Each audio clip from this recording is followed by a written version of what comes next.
오늘 말씀은 출애굽기 16장 22절에서 36절입니다.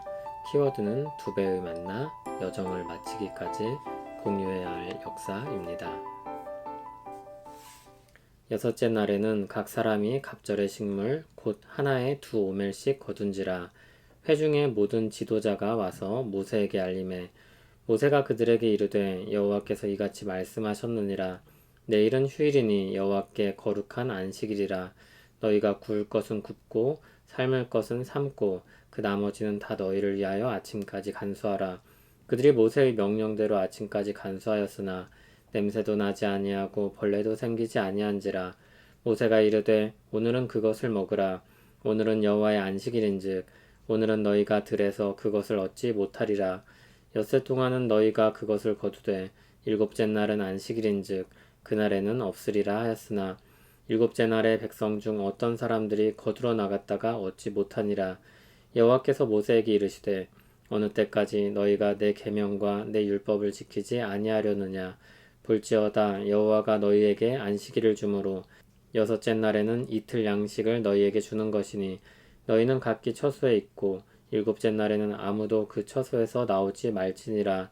그러므로 백성이 일곱째 날에 안식하니라.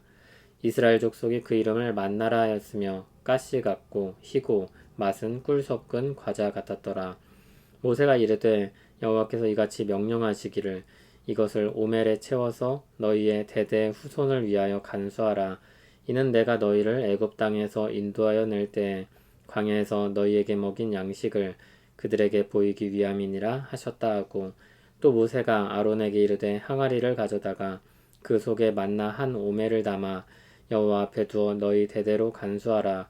아론이 여호와께서 모세에게 명령하신 대로 그것을 증거판 앞에 두어 간수하게 하였고 사람이 사는 땅에 이르기까지 이스라엘 자손이 40년 동안 만나를 먹었으니 곧 가나안 땅 접경에 이르기까지 그들이 만나를 먹었더라.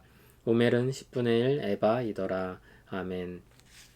여섯째 날에는 두 배의 만나를 거두게 하셨습니다.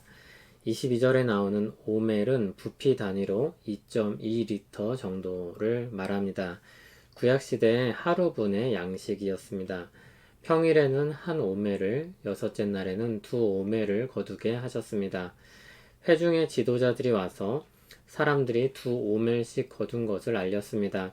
그렇게 하게 하신 이유를 들으러 온 것입니다. 이때는 아직 십계명이 주어지기 전인데 이날로부터 일곱째 날을 안식일로 지키게 하신 것입니다. 아직 율법이 제대로 주어지지 않았지만 하나님 백성으로서 사는 삶은 이미 시작되었기 때문입니다. 여섯째 날에는 이틀째 양식을 거두게 합니다. 일곱째 날을 위해서입니다.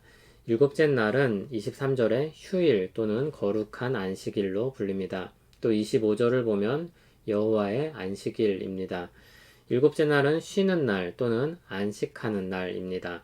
그리고 그날은 하나님이 거룩하게 구별하신 날입니다. 쉼과 거룩이라는 키워드를 가진 날이라고 말할 수 있습니다. 그날엔 일을 멈춰야 했습니다. 그래서 거두는 일도 전날 이루어질 수 있도록 한 것입니다. 평일에는 만나를 저장하면 썩어서 먹을 수가 없었는데 여섯째 날에는 그렇지 않았습니다. 그리고 일곱째 날에는 만나가 내리지 않았습니다. 그런데 27절을 보면 어떤 백성들은 이 지침을 받았지만 일곱째 날에도 만나를 거두러 갔습니다. 그리고 허탕을 치고 돌아옵니다. 하나님은 그들이 하나님의 질서를 따라서 살도록 가르치고 계신다고 했습니다. 28절을 보면 어느 때까지 하나님의 말씀을 지키지 아니하려느냐고 말씀하시면서 다시 한번 가르침을 주십니다.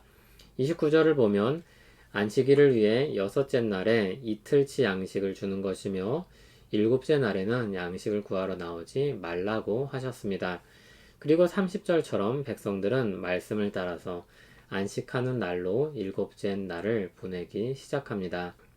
31절 이하에는 이것과 관련된 내용들이 부연되고 있습니다. 31절에는 만나에 대한 설명이 나옵니다. 이 부분은 만나를 직접 경험할 수 없는 후대 사람들을 위한 설명입니다.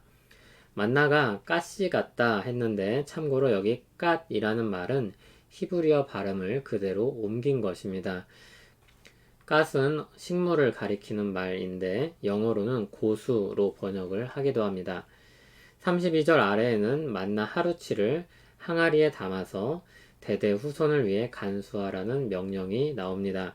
항아리를 보관하는 곳은 33절에는 여호와 앞으로, 34절에는 증거판 앞으로 기록되었습니다. 증거판은 십계명이 기록된 돌판을 가리킵니다. 만나 항아리와 십계명 돌판이 함께 보관되도록 했습니다. 목적은 분명합니다. 대대로 하나님께서 그들을 먹였다는 것을 알게 하도록 증거로 남겨둔 것입니다. 그렇게 사람이 사는 땅, 즉 가나안에 이르기까지 이스라엘 자손은 40년 동안 만나를 먹었습니다. 35절을 보면 사람이 사는 땅에 이르기까지, 그리고 가나안 땅 접경에 이르기까지 이렇게 기록하고 있습니다. 척박하여 먹고 살 수 없는 광야를 가는 기간 내내 하나님이 먹이셨다는 것입니다. 약속하신 땅에 이르도록 하나님이 먹이신 것입니다. 36절에는 오멜을 에바로 환산하여 설명하는 부분이 나옵니다. 오멜은 출애굽기에만 나오는 단위입니다.